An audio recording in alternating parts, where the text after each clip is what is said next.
Trump के बेटे पर खतरे से जुड़ी खबर। ईरान ने किसी भी साजिश से इनकार किया है कि बेटे को मारने की कोई साजिश ईरान की नहीं थी। ईरान ने पीएम नेतन्याहू पर गंभीर आरोप लगाए हैं, भड़काने के आरोप लगाए ट्रंप को। सुप्रीम नेशनल सिक्योरिटी काउंसिल के सचिव का इस बीच बयान भी सामने आया, अगर हम फैसला करते हैं तो कोई रोक नहीं पाता।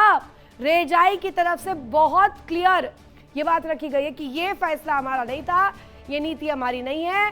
डोनाल्ड ट्रंप के बेटे को टारगेट ईरान ने नहीं किया। एक और बड़ी खबर, इस बीच ईरान के खिलाफ जंग में अमेरिका को भारी नुकसान पहुंचने की उम्मीद। पश्चिमी मीडिया के हवाले से बड़ी खबर आपको बता दें, यूएस ने खर्च किया पेट्रियट इंटरसेप्टर्स का 65% स्टॉक, और ये दिखाता है कि क्यों जरूरत आन पड़ रही है वापस से प्रोडक्शन को रिवैम्प करने की। पेट्रियट इंटरसेप्टर स्टॉक अब कम हुआ है और ये दावा बहुत बड़ा दावा भी साबित हो सकता है, क्योंकि ईरान कह रहा है कि अमेरिका के हथियार का पूरा जखीरा खाली हो रहा है, और अब उस बात को बल देती तस्वीर सामने आ गई है।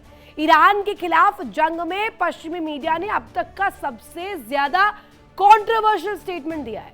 यूएस ने खर्च किए पेट्रियट इंटरसेप्टर्स और इसकी 65% स्टॉक खत्म हो चुका है, यानी इसे बनाने में आप देखिए 4 से 5 साल का समय लग सकता है। अब सिर्फ और सिर्फ 25% अब बच चुका है, और अगर वो भी खत्म होता है तो आगे आने वाले समय में डोनाल्ड ट्रंप के लिए, अमेरिका के लिए बड़े खतरे का संकेत होगा। एक बड़ी खबर, और इस बीच हूती विद्रोहियों के खिलाफ कार्रवाई की तैयारी भी की जा रही है। सऊदी सेना हूती के खिलाफ कार्रवाई कर सकते हैं, हमले जारी रहे तो कार्रवाई के लिए पूरी तरीके से तैयार है।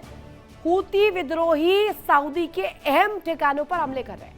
ये दो बड़ी ब्रेकिंग्स आप देखिए, एक तरफ ईरान के खिलाफ जंग में अमेरिका को भारी नुकसान पहुंचा है, साथ ही साथ हूती विद्रोही सऊदी में अहम ठिकानों को टारगेट पर ले रहे हैं और उन ठिकानों को पूरी तरीके से धुआं करते हुए नजर आ रहे हैं।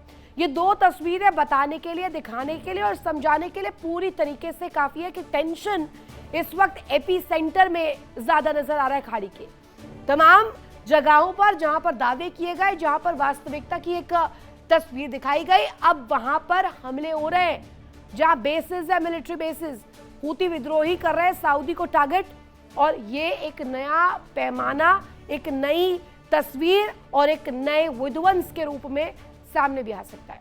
अब की बार सबसे सटीक वार पड़ेगा या नहीं पड़ेगा, इसको लेकर के भी बड़े सवाल उठ रहे हैं। ईरान परमाणु बम बनाने के बेहद करीब पहुंच चुका है, ये हम यूं ही नहीं कह रहे हैं, बल्कि ये दावा खुद ईरान ने किया है। ईरान ने दुनिया के सामने अपनी न्यूक्लियर कैपेबिलिटी का प्रदर्शन किया है। सवाल ये उठ रहा है कि क्या अमेरिका पूरी तरह से जंग हार चुका है और अब केवल औपचारिकता भर रह गई है। दिखाते हैं आपको खास रिपोर्ट कि आखिर इस पीछे राजनीति क्या खेली जा रही है।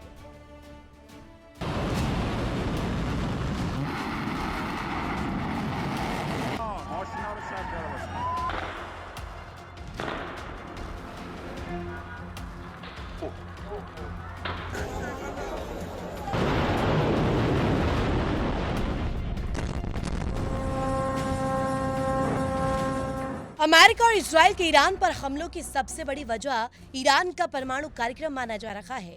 दोनों ही देश दावा कर रहे थे कि ईरान के पास परमाणु हथियार नहीं होने देंगे।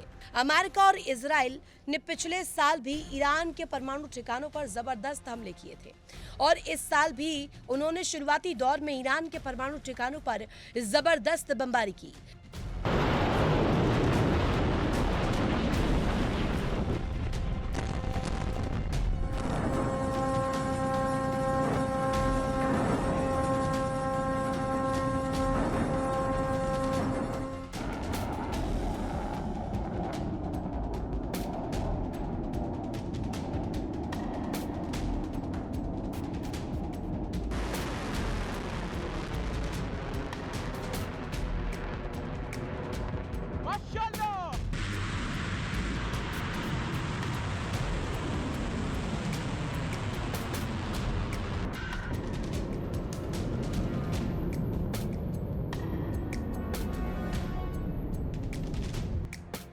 अमेरिका हमेशा ही ईरान पर परमाणु कार्यक्रम रोकने के लिए दबाव बनाता रहा है।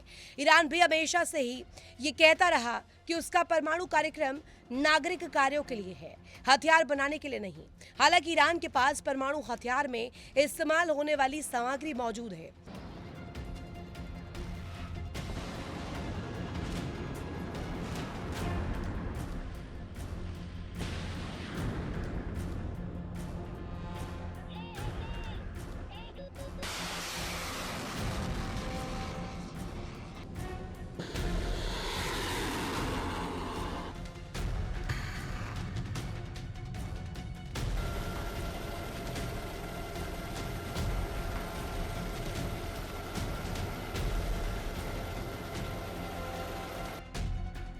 ईरान ने दुनिया के सामने ये दिखा दिया है कि उसने परमाणु प्रोग्राम में वो कैपेसिटी हासिल कर ली है जिससे वो जब चाहे परमाणु हथियार बना सकता है। ईरान ने बाकायदा मीडिया के सामने अपनी हाईटेक न्यूक्लियर लैब दिखाई, वो लैब जिसे तबाह करने के लिए अमेरिका और इजराइल सालों से साजिश रच रहे थे। 28 फरवरी को हमले तक किए, जो तनाव अब तक जारी है। दावा है कि ईरान ने यूरेनियम संवर्धन में वो महारत हासिल कर ली है जो सिर्फ एक परमाणु संपन्न देश के पास होती है।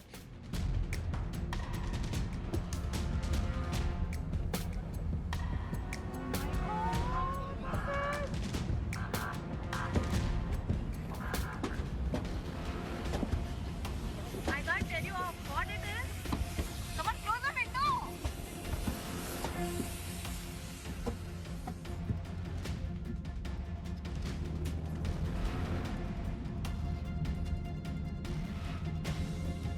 दावा किया जा रहा है कि ईरान ने न्यूक्लियर फ्यूजन टेक्नोलॉजी में महारत हासिल कर ली है। एक्सपर्ट्स मानते हैं कि आमतौर पर नागरिक कार्यों में न्यूक्लियर फ्यूजन टेक्नोलॉजी का इस्तेमाल नहीं होता है, यानी ईरान का यह प्रोग्राम हथियार बनाने की ओर आगे बढ़ रहा है। ईरान के पास साल 2025 में तकरीबन 60% तक संवर्धित लगभग 440 किलोग्राम यूरेनियम था, जिसका संवर्धन स्तर 90% तक ले जाने में उसे ज्यादा समय नहीं लगता। माना जा रहा है कि ईरान उसका संवर्धन स्तर 90% यानी वेपन ग्रेड तक ले जा चुका होगा। हालांकि अब तक ईरान की ओर से इस पर कोई स्पष्ट जवाब नहीं दिया गया।